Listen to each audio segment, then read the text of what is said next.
Nais ng Land Transportation Office o LTO na mairehistro na ang mga electric bicycle at electric tricycle sa bansa.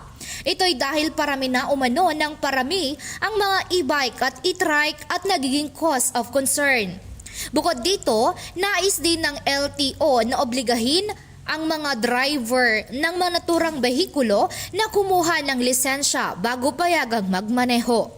Ang mga e-vehicles units, e-tricycles, e-bikes, e-pedicles, e-scooters, pushcarts at kuliglig sa mga kalsada ay hindi lamang nagpapabagal sa daloy kundi nagdadala rin ng panganib sa mga driver, pasahero at pedestrians.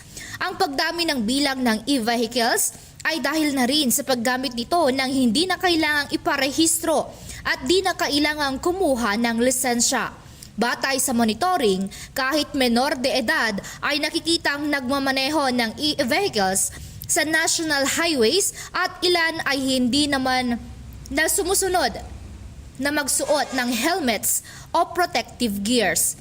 Mula dito sa Ilagan, Isabela, Jardel Inere para sa Radyo Alternatibo Balita Nationwide.